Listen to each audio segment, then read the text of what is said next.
Eu sou o delegado federal lotado na Superintendência da Polícia Federal em Vila Velha, sou presidente do Inquérito Policial 2026, 47764. Ele apura crime de racismo, discriminação religiosa, envolvendo um vídeo que foi divulgado na internet, onde aparece o senhor e o deputado Alcântara Filho. O senhor pode me dizer o nome completo, por favor? Evandro de Souza Ferreira Braga. Senhor Evandro, você está sendo ouvido na condição de declarante, porque os fatos envolvem a sua pessoa, então o senhor tem o direito de permanecer calado, o senhor tem o direito de dar a sua versão sobre os fatos, de ser acompanhado por advogado ou advogada e ter respeitada a sua integridade física e moral. O senhor se declara ciente desses direitos? Sim. Se o senhor deixar de responder alguma pergunta que eu fizer, isso não trará prejuízo para a sua defesa, ok? Ok. Com relação a um vídeo no Instagram, um momentinho só, um minuto. Você tá fazendo audiência não. Tá bom? Esse vídeo no Instagram, onde aparece a sua imagem junto com o deputado estadual Alcântara Filho. O senhor confirma a autenticidade desse vídeo? O senhor produziu esse vídeo? Sim. O senhor tem ciência do teor dele? Na capa ele fala orixá responsável pela comunicação entre os humanos e os demais orixás, referente ao candomblé. Essa manifestação, qual foi a intenção do senhor ao produzir esse vídeo? Doutor, eu sou pai. Eu fui na condição de pai, por isso que eu chamei o deputado, né? Até porque minha jurisprudência de vereador é no município da Serra, qual eu sou vereador. A minha filha chegou relatando que ela foi fazer uma visita no Palácio Anchieta. Minha filha tem 10 anos, na época ela tinha 9. E ela viu o nome Exu, o Orixá, que eles tiveram que passar debaixo de um monumento, que eles tiveram que ouvir uma musiquinha. E aí eu fiquei curioso para saber o que era isso. Eu fui dar uma pesquisada e vi que estava tendo no Palácio Anchieta, não vou falar que é amostra cultural, mas algo do tipo, onde as crianças estavam indo visitar o local. E aí percebi que aquilo não era apenas uma visita cultural, era uma visita religiosa, por isso que eu fui ao local. Primeiro fui ao local, depois de ter ido ao local e verificar que eram manifestações religiosas, eu convidei o deputado, porque eu sei que o deputado é um ativista e um defensor da causa, e o deputado me acompanhou, e tudo aquilo que está exposto no vídeo são coisas que nós presenciamos e filmamos dentro do Palácio Anchieta. Bom, referente a essência dessa questão, nós somos um país que ele preserva na Constituição a liberdade religiosa. Se, no entender do senhor, se está acontecendo ali uma expressão de religião, o senhor entende que essa manifestação violaria as leis ou a Constituição? Ela viola o meu direito de pai de ensinar e educar o meu filho como eu acredito, principalmente na questão religiosa. Essa mostra cultural, não sei, acho que era algo assim, né? Na verdade, o que estava ali dentro acontecendo não condizia com aquilo que estava sendo divulgado. Inicialmente estava sendo divulgado que seria uma visita para conhecer, se não me engano, a linguagem dos povos, alguma coisa assim. Então, se a visita fosse dita aos pais, que era a visita para conhecer religiões de matriz africana, ok, nenhuma criança estaria enganada ali e cada pai autorizaria seu filho conforme a sua crença. Mas não é o que aconteceu. Então, eu fui porque, na minha opinião, as crianças e as famílias, assim como eu fui, foram enganadas, porque eu não permitiria minha filha participar de nenhum tipo de manifestação religiosa que contradiz aquilo que eu acredito. Porque a minha filha será educada de acordo com os meus princípios. Ela pode aprender sobre a cultura, pode, mas dentro daquilo que eu ensino, ela não vai cultuar outro Deus além daquele que eu acredito. Nessa mesma linha da crítica, tem uma manifestação que o senhor fez sobre uma imagem da casa do governador, não tem? Sim, sim.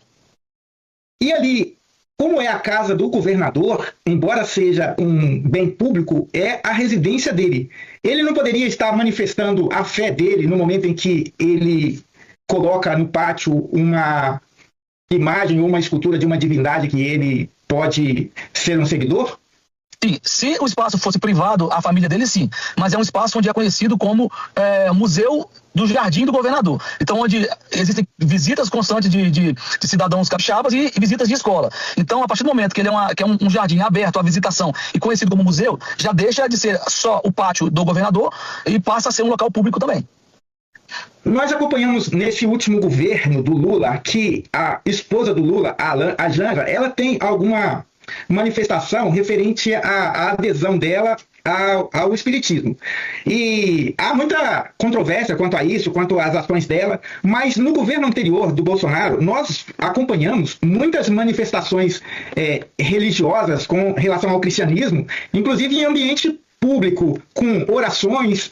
Eu mesmo presenciei um vídeo pastor Magno Malta, no dia em que houve a vitória, e ele orou, e a gente via isso também, inclusive dentro do governo, com o hoje ministro do STF, que era um pastor presbiteriano, e ele, sempre que tinha oportunidade, ele fazia orações e agradecia a Deus pelo que estava acontecendo.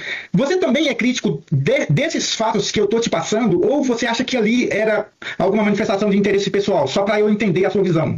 Na minha opinião, cada um tem o direito de exercer sua fé e todos têm o direito de criticar aquilo que acha que tem que ser criticado. Nós estamos num país democrático e na democracia se faz assim. Aqueles que eram contra o Bolsonaro, que achavam que era errado Bolsonaro orar, que criticassem. Aqueles que acham que é errado a janja militar com relação às religiões de matriz africana, e militem. Mas no governo Bolsonaro, nenhum militante de matriz africana foi preso. Ao contrário do que está acontecendo no governo Lula, e aqui é uma grande prova disso. Eu estou sendo interrogado porque me manifestei contrário àquilo que eu acredito que não é a fé que minha filha deva exercer. Mas é um país que preserva as liberdades. Não deveria estar acontecendo o contrário, de todos terem o direito de manifestar a sua fé e aquilo que acredita? Porque eu penso que o próprio Jesus, ele traz essa mensagem da livre escolha, da liberdade. Então, se um quer ser cristão, que assim o seja, para o seu bem. Se outro acredita no espiritismo, que ele também possa se expressar assim, desde que respeite o próximo e os ambientes.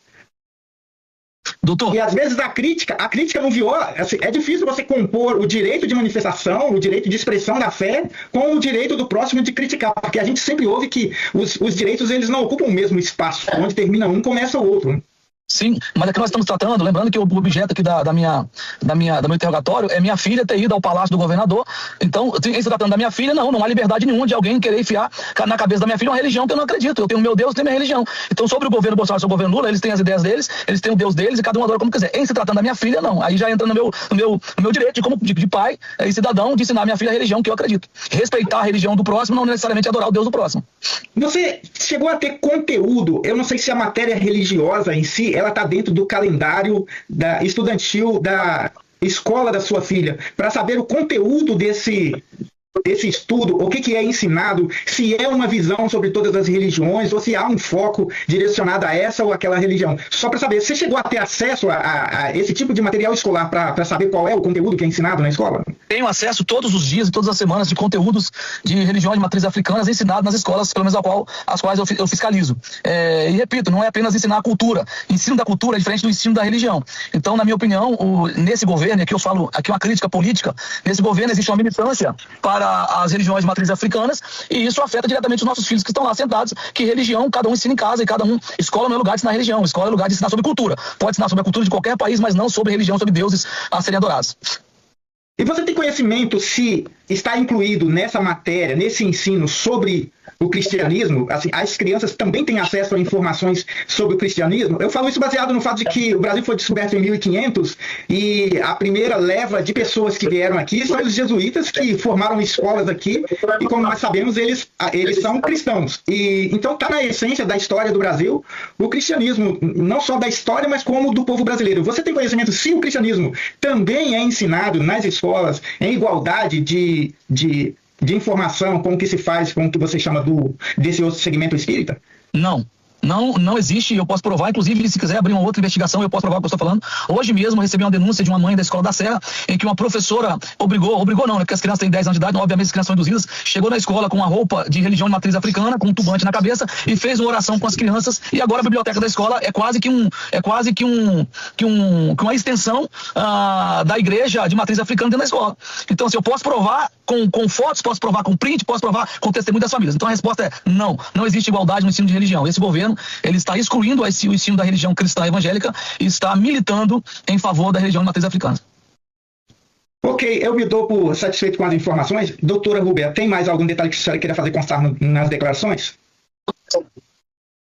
Então vou encerrar o depoimento agora, parando a gravação, tá bem?